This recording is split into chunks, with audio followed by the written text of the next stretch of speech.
Bonjour à tous, alors aujourd'hui je vous propose de résoudre une équation trigonométrique très connue, un grand classique, hein, cosinus x plus sinus x égale 0. On va résoudre ça dans R et on va utiliser plusieurs méthodes, ça permettra de rappeler plein de choses sur la trigonométrie.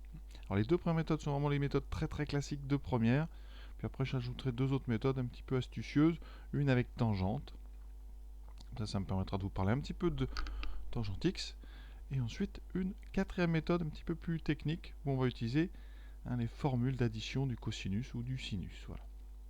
Donc vraiment, on regarde avec attention les deux premières méthodes, c'est celles qui vont vous intéresser le plus. Les deux propriétés qu'il faut connaître en première et que je vais rappeler tout de suite pour résoudre ce genre d'équation, ce sont les suivantes. La première ici, donc première propriété, c'est quand on a l'égalité de deux cosinus. Si on a cosinus A est égal à cosinus B, alors A et B sont deux réels, A et B sont réels, et bien quand deux nombres ont les cosinus égaux, ça veut dire, alors soit évidemment les deux nombres sont égaux, hein, mais on est en trigonométrie, donc ici les deux nombres vont être égaux modulo 2pi, c'est-à-dire qu'ils sont égaux avec un multiple de 2pi entre les deux, avec ici donc K un entier relatif. Ou alors, et là c'est tout à fait possible, hein, sur un cercle trigonométrique, quand est-ce que des cosinus sont égaux? Le cosinus c'est l'abscisse, d'accord? Donc vous allez le lire horizontalement. Donc il faut que deux nombres dont le cosinus tombe au même endroit. Et bien soit les deux nombres sont du même côté, soit ils peuvent être aussi opposés. Donc on a soit A égale B modulo 2pi, soit A égale moins B, en jaune ça sera mieux, voilà, soit A égale moins B modulo 2pi, donc plus un certain nombre de tours. Et donc ici K appartenant à Z pour les deux. Ça c'est la propriété qu'on utilisera quand on a égalité de deux cosinus. La deuxième propriété c'est la même, mais avec l'égalité de deux sinus. Alors vous allez me dire pourquoi une propriété différente pour le cosinus et le sinus? Eh bien parce que le sinus, on le lit non pas sur l'axe des abscisses, mais sur l'axe des ordonnées. Et ça change tout.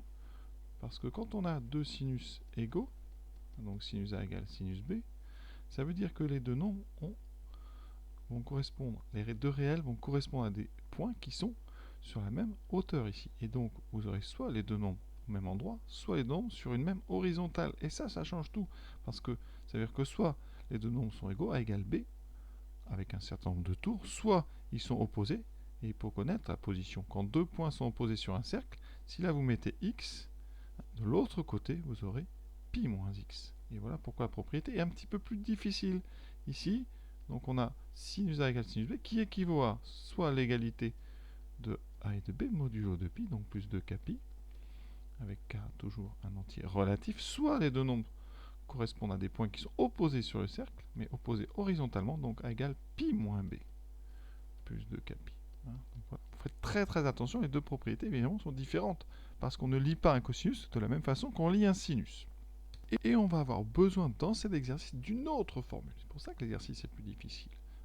Et pourquoi on a besoin d'une autre formule? Parce que quand on a cosinus x plus sinus x égale 0, si on transforme rapidement, je vais enlever les parenthèses, voilà.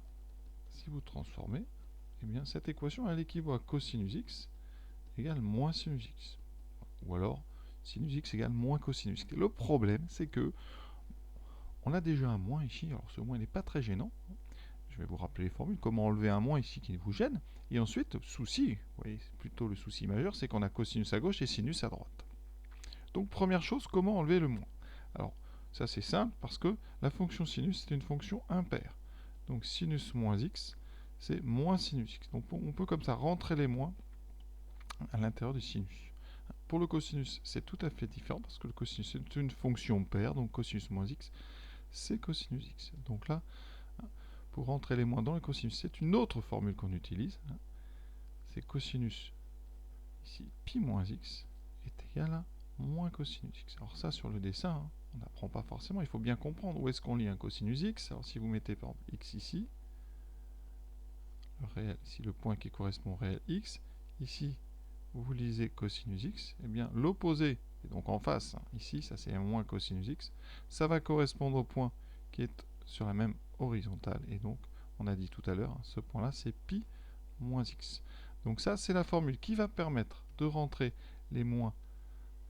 Quand vous aurez moins cosinus x, vous écrivez à la place cosinus pi moins x, et quand vous avez moins sinus x, vous écrivez sinus moins x. D'accord?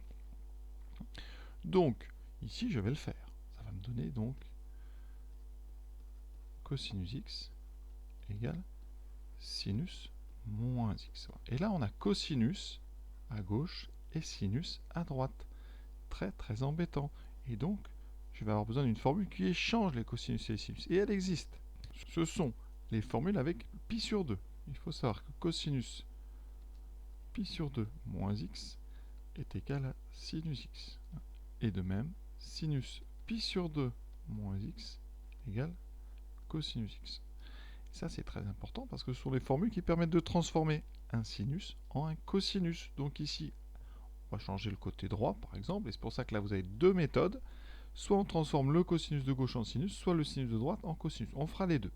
Comme ça, ça fera une vidéo un petit peu longue, mais comme ça, on aura tout fait. Alors ici, moi, je vais, donc première méthode, je change ce sinus de droite en cosinus. Donc, je vais utiliser la formule, la première, cosinus pi sur 2 moins x égale sinus x. Ça veut dire qu'ici, ça me donne cosinus x égale cosinus de pi sur 2 moins, ici, donc pi sur 2 moins x. D'accord? J'applique la formule avec ici x égale moins x. Donc ça me fait cosinus pi sur 2 moins x. Et donc j'obtiens cosinus pi sur 2 plus x. Donc ici, cosinus x va être égal à cosinus de pi sur 2 plus x. Petite remarque pour ceux qui connaissent bien la formule, il existe une autre formule, c'est cosinus pi sur 2 plus x, qui est égal à moins sinus x. Donc j'aurais très bien pu utiliser celle-ci, mais là, de moins en moins d'élèves connaissent toutes les formules, mais cette formule, si elle permettrait de passer directement du moins sinus du début au cosinus pi sur 2 plus x que j'ai obtenu à la fin. Voilà. Alors on va se contenter peut-être déjà de retenir ces formules-là qui sont très très intéressantes. Et donc on a maintenant, vous voyez, cosinus x égale cosinus quelque chose, donc on va pouvoir utiliser la propriété que j'ai citée en premier. Et donc on obtient ici soit x égale à pi sur 2 plus x plus 2k pi, ou x égale donc, on a dit, moins pi sur 2 plus x plus 2k pi, et on écrit quelque part k appartenant à z. Très important. K décrit l'ensemble des entiers relatifs. Ici on résout, donc à gauche, eh bien ça fait tout simplement les x vont disparaître, donc cette équation n'a plus d'intérêt. Donc la seule chose, on trouve 0 égale pi sur 2 plus 2k pi, voilà. Donc ça n'a pas d'intérêt. La seule qui a de l'intérêt pour nous, c'est donc la deuxième. Ici, x égale moins pi sur 2 moins x plus 2k pi. D'accord? Et donc ça équivaut à, donc ici on met les x à gauche, 2x égale moins pi sur 2 plus 2k pi. On divise tout par 2. Ça va donner x égale moins pi sur 4. Et attention, 2k pi va se transformer en k pi. K appartenant donc toujours à z. Et on trouve d'ailleurs une réponse qui était attendue. Pourquoi? Quand on a cosinus x égale sinus x, on sait très bien que sur le cercle, le cosinus x égale au sinus, c'est donc, ça veut dire que vous avez l'abscisse du point qui est égal à son ordonnée. Donc on est soit en pi sur 4, ou en face, donc en 5 pi sur 4. Nous ici on a cosinus x égale moins sinus x, donc c'est sur l'autre diagonale, c'est-à-dire l'ordonnée et l'abscisse sont de signes opposés, et donc on trouve effectivement ici moins pi sur 4, ou en face, c'est-à-dire qu'on a rajouté pi, ou un multiple impair de pi, c'est-à-dire qu'ici on est en 3pi sur 4.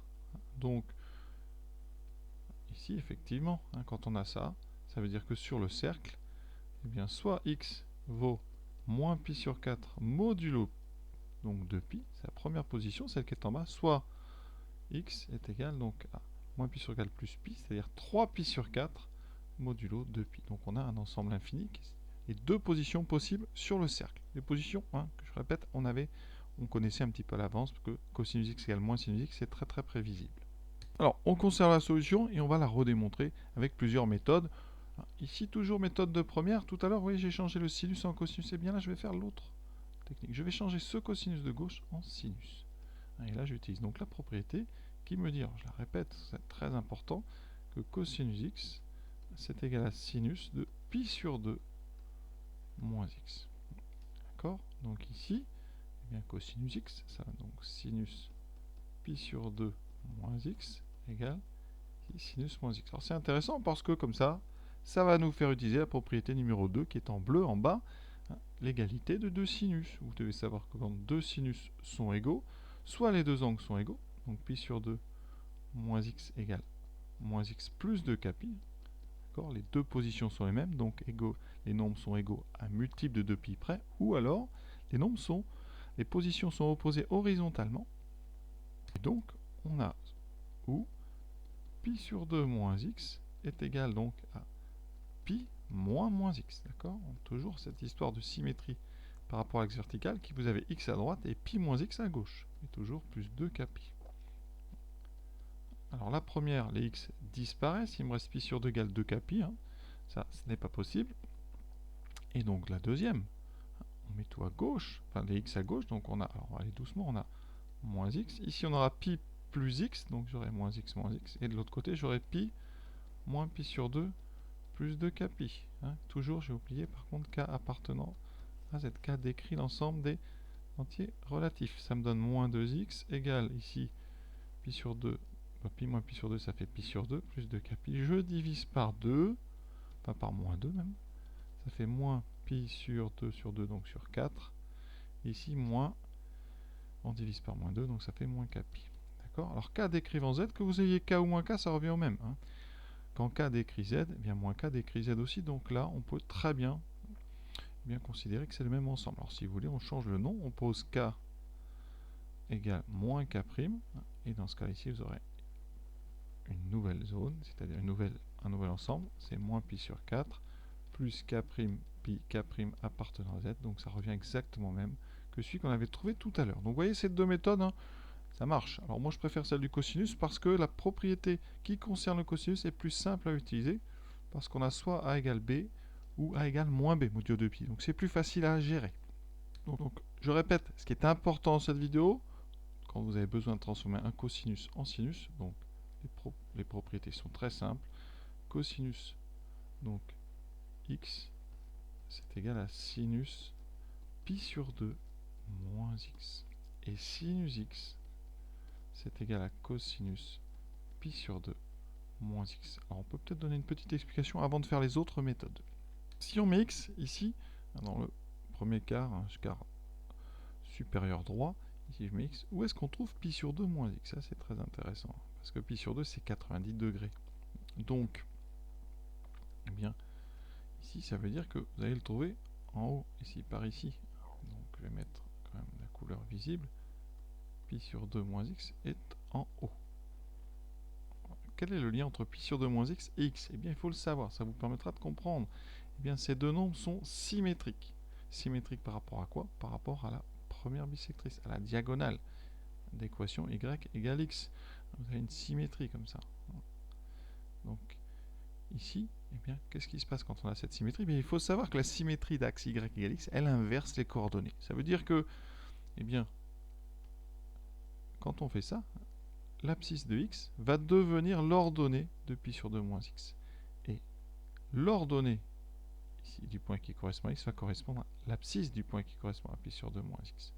Donc vous avez un échange. C'est pour ça que le cosinus de x va devenir le sinus de pi sur 2 moins x et que le sinus de x va devenir le cosinus de pi sur 2 moins x. Donc cette symétrie, hein, elle est à connaître. Donc vous devez vous rappeler que les positions de x et de pi sur 2 moins x, hein, sur un cercle sont symétriques par rapport à l'axe dont je vous parle ici, ces fameuses premières bisectrices qui, hein, quand on fait la symétrie, échangent les coordonnées. On s'en sert beaucoup aussi dans le chapitre sur les suites de cette symétrie. Hein, c'est vraiment une symétrie qui est capitale en mathématiques, cet échange des coordonnées qui permet plein de choses. Donc voilà, ça, c'est donc ce qu'il faut savoir faire en première, donc échanger des cosinus et des sinus. Si vous avez des moins, hein, eh bien, vous utilisez la propriété que j'ai donnée tout à l'heure, que je vais quand même rappeler une dernière fois parce que c'est important. Si vous avez donc sinus moins x comme dans notre texte, attention, le moins va sortir parce que le sinus est une fonction dite impaire, les moins sortent, alors que le cosinus, lui, est une fonction paire. Le cosinus de moins x, c'est le cosinus de x. Le moins disparaît. Donc si vous voulez rentrer un moins dans un cosinus, c'est pas celle-là qu'il faut utiliser, c'est une autre propriété qui dit que cosinus pi moins x est égal à moins cosinus x. D'accord? Donc, les choses à connaître, ce sont ces deux choses-là. Hein. On enlève un moins pour le sinus en utilisant sinus moins x, et on enlève un moins pour le cosinus en utilisant cosinus pi moins x. Tout ça, c'est difficile. C'est ce qui rend le chapitre de trigonométrie assez compliqué pour les élèves. Donc, vraiment, rassurez-vous, c'est compliqué pour tout le monde. Il y a beaucoup de formules, hein, mais il faut connaître toutes ces petites astuces. Donc, l'astuce pour changer un cosinus en sinus, c'est le pi sur 2. L'astuce pour enlever le moins du sinus, c'est sinus moins x. On utilise l'imparité de sinus. Et pour cosinus pi moins x, c'est celle qui va servir à enlever les moins quand on a des cosinus. Donc, tout ça, ça fait beaucoup. Mais voilà, à vous, petit à petit, d'en faire. Et on va dire que ça rentre progressivement, très progressivement. Voilà. Alors ça, c'est les méthodes de première. Maintenant, je vais vous montrer une troisième méthode qu'on peut faire en première qui utilise la fonction tangente, par contre. Cette méthode de tangente, elle utilise la définition de ce qu'on appelle tangente x. Tangente x, c'est sinus x divisé par cosinus x. D'accord ? Il faut savoir qu'il existe aussi cotangente, qui est cosinus sur sinus. Là, je ferai que la méthode avec la tangente. Alors, la tangente, elle est particulière parce que, contrairement à sinus et cosinus, la tangente est périodique de période pi. C'est-à-dire que ça se répète tous les pi. C'est une fonction qui est assez compliquée. Donc vraiment à réserver à ceux qui l'ont un petit peu vu. Ce que vous pouvez avoir au bac, par exemple, c'est de dériver cette fonction, hein, parce que c'est un quotient de sinus et de cosinus, donc vous pouvez très bien dériver ça sans problème. Là, nous, on va s'attacher à des équations trigonométriques, donc je vais faire apparaître ce sinus sur cosinus. Donc je vais mettre le cosinus à droite. L'équation se transforme donc en sinus x égale moins cosinus x. Voilà. Alors je vais diviser par cosinus. Est-ce que cosinus x peut faire 0 ? Supposons que cosinus x soit égal à 0. Dans ce cas-là, dans mon équation, ça voudrait dire que sinus x est égal à 0 aussi. Et c'est impossible. On sait qu'un cosinus et un sinus ne s'annulent pas en même temps, hein, puisque la somme des deux carrés doit valoir 1. Donc ça, c'est impossible. Donc, cosinus est différent de 0. Je peux donc diviser, hein, puisque cosinus est différent de 0, je peux donc diviser, ça me donne sinus x divisé par cosinus x égale moins 1. Et donc, ça veut dire que tangente x est égal à moins 1. Quel est le nombre le plus simple dont la tangente vaut moins 1? Eh bien, vous savez. Hein. Tangente, ça veut dire que le sinus, hein, si vous avez tangente égale à 1, si sinus égale cosinus, c'est pi sur 4, ou pi sur 4 modulo pi. Ici, tangente x égale moins 1, eh bien c'est très simple. Sur une position, hein, la tangente, eh bien ça veut dire que x est égal à moins pi sur 4. Moins pi sur 4, effectivement, c'est bien quelqu'un dont la tangente vaut moins 1. Et comme la tangente, eh bien on sait qu'elle est périodique de période pi, ça fait moins pi sur 4 plus k pi. Et on retrouve tout de suite vraiment la ligne qu'on a trouvée. Alors c'est vraiment assez fin, mais on ne fait pas ça en première en général parce que on utilise très peu la fonction tangente. C'est quelque chose à connaître. Alors les petites choses à savoir sur la fonction tangente rapidement. Ah, ici, ouais, j'ai fait une figure. Donc ça, c'est le cercle trigonométrique classique. Ici, vous avez donc le point O. Ici, je vais appeler ce point A. Et j'ai tracé la tangente ici au cercle en A. La tangente, eh bien pour lire la valeur de tangente x, quand vous avez x, ici, si je place par exemple un point correspondant au réel x, et bien ici, pour lire la tangente, je trace tout simplement la demi-droite qui passe par O et par x. Et ici, la tangente, eh bien ça va être ce nombre-là. Si vous êtes vers le haut, c'est positif. Si vous êtes vers le bas, c'est négatif. Donc on lit la tangente sur une tangente au cercle. C'est drôle. Alors ça explique pas mal de choses, parce qu'une fois qu'on arrive ici en pi sur 2, eh bien vous tracez une parallèle. Donc pi sur 2 n'a pas de tangente. La fonction tangente a des valeurs interdites, hein, qui sont ici. Donc tous les nombres qui sont soit en pi sur 2, soit en moins pi sur 2. Là je vais vite, mais voilà. Et donc nous, dans notre exercice, on a une tangente égale à moins 1. Alors moins 1, ça veut dire tout simplement que là on aura donc ici moins 1, et on arrive donc juste au niveau du bas du cercle. Et donc quand on va tracer ça, hein, ça veut dire qu'ici voilà, c'est ce nombre là.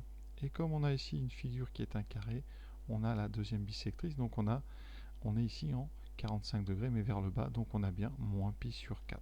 D'accord, bon ça c'est assez fin pour ceux qui ont fait peu de tangente, c'est presque incompréhensible, mais vraiment pour ceux qui ont déjà vu la tangente, voilà ce que ça peut donner.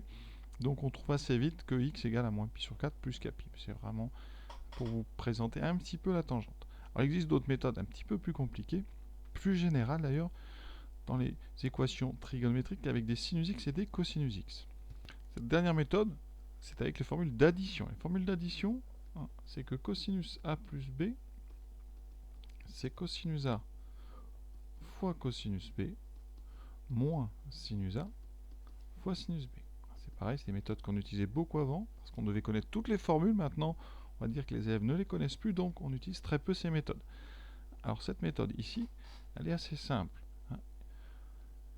On a cosinus x plus sinus x, d'accord, et je vais transformer ça un tout petit peu, de façon ici, alors c'est assez subtil, hein. Les coefficients c'est 1 et 1, d'accord, je vais me débrouiller pour faire apparaître devant le cosinus et devant le sinus, hein, le cosinus et le sinus d'un même angle.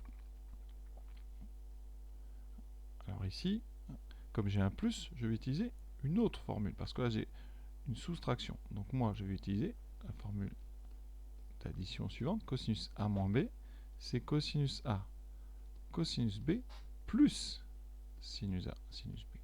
D'accord, il faut, hein, vraiment, je les connais toutes, hein, mais quand on va en prépa, après, il faut connaître toutes les formules pour pouvoir rapidement les utiliser. Alors, cette méthode, c'est vraiment une méthode qui mériterait d'avoir une vidéo, une méthode générale de résolution des équations du type A cosinus x plus B sinus x. Ici, j'ai un 1 et 1, c'est évidemment pas des cosinus et des sinus d'un même angle, donc je vais transformer. Hein. Je vais ici faire apparaître, alors, quelque chose qui serait sympa, ça serait comme j'ai 1 et 1, ça serait d'avoir racine de 2 sur 2 des deux côtés. Donc ici, je vais faire ceci. Si j'avais racine de 2 sur 2, pourquoi ça marcherait? Alors, ici, je vais mettre, oui, j'ai multiplié par racine de 2 sur 2. Donc, pour ne pas changer, je vais donc diviser par racine de 2 sur 2, c'est-à-dire multiplier par 2 sur racine de 2. Là, c'est très compliqué. Pourquoi ça marche ici? Bien, regardez, une astuce vraiment qui est jolie, parce qu'on a racine de 2 sur 2 et racine de 2 sur 2, qui sont le cosinus de pi sur 4, et le sinus de pi sur 4. D'accord. Et donc, formule d'addition, ça me fait cosinus. Donc on a dit a moins b, donc pi sur 4 moins x fois 2 sur racine de 2. Et donc on va pouvoir résoudre notre équation très vite. Donc notre équation, elle équivaut à 2 sur racine de 2 cosinus pi sur 4 moins x égale 0. Et donc elle équivaut à cosinus pi sur 4 moins x égale 0. Et ça, quand est-ce qu'un cosinus vaut 0? On fait rapidement le cercle. Hein. Cosinus vaut 0, donc on a dit soit en pi sur 2, soit en bas, en moins pi sur 2. Donc ici, ça veut dire que pi sur 4 moins x est égal à pi sur 2 modulo 2pi, donc plus 2k pi, ou pi sur 4 moins x égale donc à l'opposé, moins pi sur 2, plus 2k pi, k appartenant à z. Quand on résout, eh bien on va trouver quoi ici? Donc moins x égale, on passe ça, égale donc à pi sur 4 plus 2k pi, ou moins x égale moins, alors ici ça fera moins 3pi sur 4 plus 2k pi. Effectivement, eh bien, ça veut dire qu'ici x vaudra moins pi sur 4 plus 2k pi, ou x vaudra 3pi sur 4 plus 2k pi. C'est ce qu'on avait trouvé depuis le début, donc vous voyez, cette méthode, elle marche ici. Alors c'est une méthode compliquée, hein. Vraiment j'ai été vite, c'est pour ceux qui ont déjà vu cette méthode, ça leur rappelle un petit peu des choses, hein. Mais ça mériterait vraiment des détails beaucoup plus développés. Voilà, on va s'arrêter là parce que je crois que là, c'est devenu un petit peu difficile. Voilà, je vous souhaite une bonne fin de journée. En tout cas, retenez surtout les deux premières méthodes, hein, et toutes les formules qui vont avec. Je vous souhaite une bonne continuation dans votre travail. À bientôt.